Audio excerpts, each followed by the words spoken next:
Just recently, I've been tracking every baht that I spend, and I've found out that I'm actually spending 75,000 baht per month, which is about 2,200 US dollars. And that's quite a lot for rural Thailand, but that figure doesn't tell the whole story. So let me explain. So if you're thinking about retiring in Thailand, one of the biggest questions you're probably going to have is, how much money do you need to survive living in Thailand? Well, I've seen YouTube videos where people say they can live on $500 a month. Some people say $1,500 a month. Some people would say it's not living unless they've got at least $5,000 a month. So everybody is different. But for me, just recently, as you know, I retired at the end of April. So I've been keeping a track using an app of every single baht I spend, so I can see where all my money is going. So I've been keeping a track of everything I spend, which is food, car running costs, bills, household bills, the things I've been buying for the house, healthcare costs, pet food costs, virtually everything I've been keeping a track of. And I've actually been pretty surprised on how much I've actually spent. So I've covered the costs of June and July.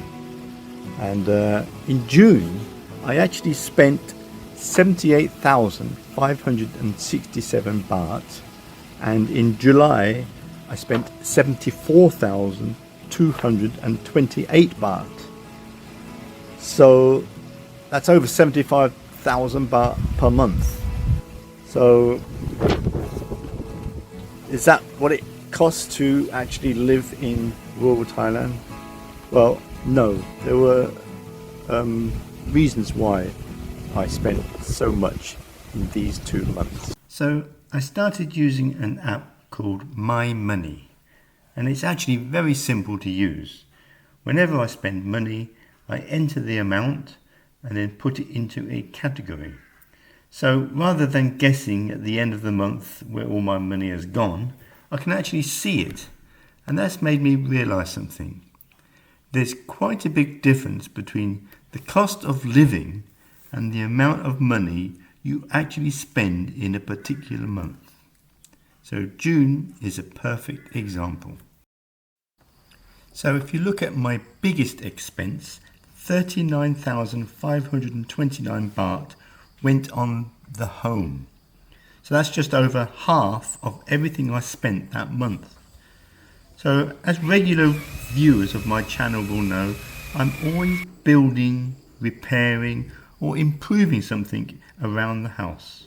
So that isn't really my normal monthly cost of living. It's money that I've chosen to spend on improving our home. So if you look in more detail on the home expenses, you can see that we spent 21,000 on security cameras and 2,700 on some security grills that I put around my shed windows. Now, in all the years that we've lived here, we've never had anything stolen, and I've always felt very safe and very secure. But we did have an incident while I was building the kitchen. Someone came in through one of the windows in the kitchen, and they stole a Stanley knife, an extension reel and a vacuum cleaner. Nothing of great value, but it made us think maybe we should start thinking about security a bit more. So what we did, we got someone round to give us a quote and to install security cameras for the house and the land. Came to 21,000 baht. And as I said before, we just felt secure. We never even used to lock the gates. That's how safe we felt. but now we've got locks on the gate. And I also bought some security grills for my windows in my shed. So it was 21,000 for the cameras and 2,700 for the security grills. Better safe than sorry. Other big expenses were 3,069 for a water tank and 5,490 for a water pump.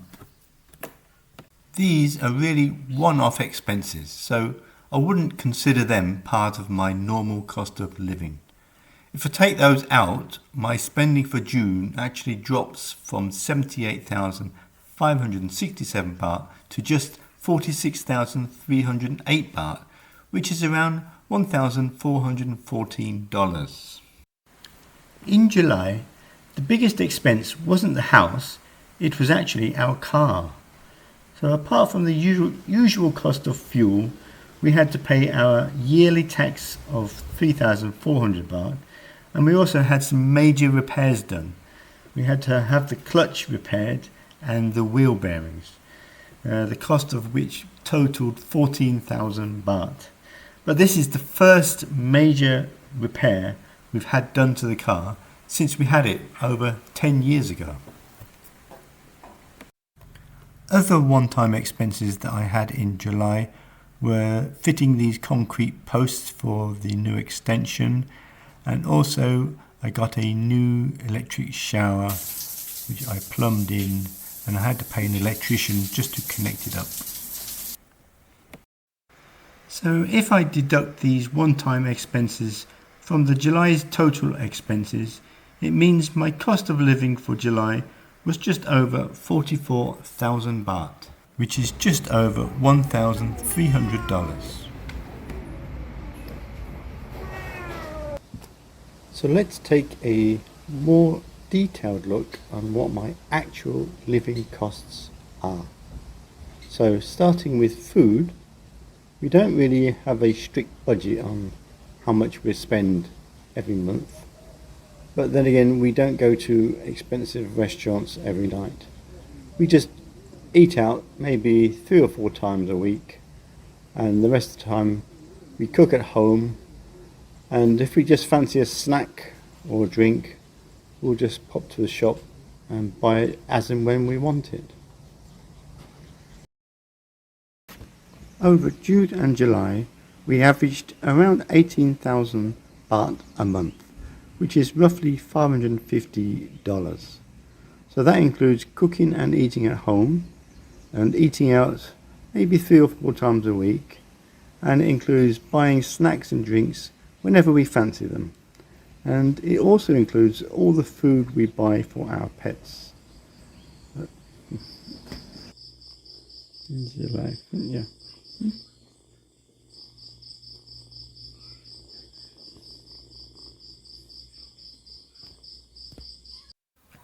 Regarding our truck, I've been consistently spending about 7,000 baht per month on fuel.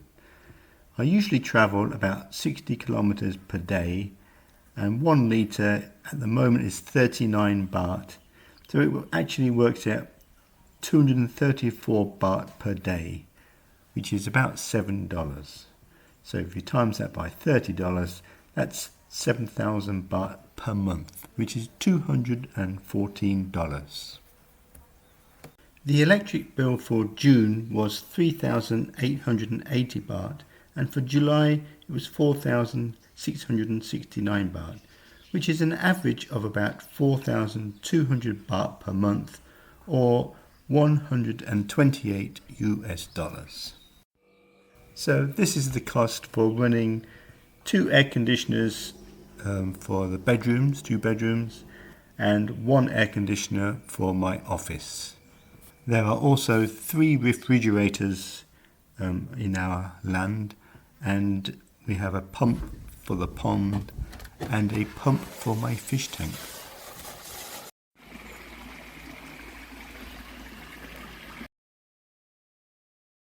For internet for the house, we use NT Tot, and that costs 550 baht per month. And for mine and my boys' phones, we use TrueMove, and the cost of that is 1200 baht a month. So you're looking at about $55 per month. Regarding health, we didn't have any doctor or hospital expenses, but I do pay 432 baht per month for my national insurance contributions. We did have some expenses for dental and optician fees, which came to about 3,500 baht per month, which is about $107.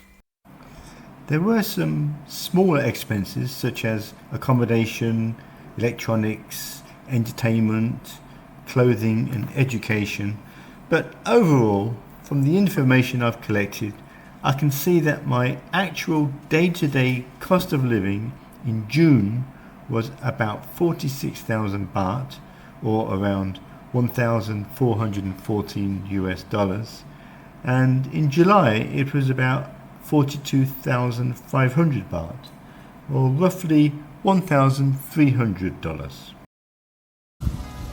Now, I'm not going to tell you how much you're going to need to retire here in Thailand, because everybody's lifestyle and their circumstances are different. But by showing you my real living costs as someone who is retired here in rural Thailand, hopefully you can get a better idea of what you're going to need to budget for and why it's important to keep some money set aside for those one-off expenses that will inevitably crop up.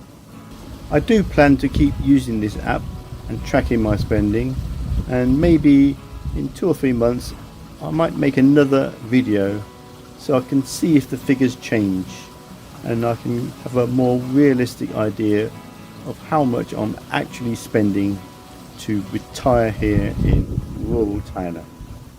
So I'd like to know about you. If you're living here in Thailand, how much do you spend every month? And if you're planning on coming to Thailand to retire, what is your budget? How much do you think you're going to be spending per month?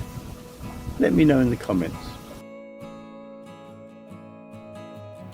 Bye from rural Thailand, and I'll see you on the next video.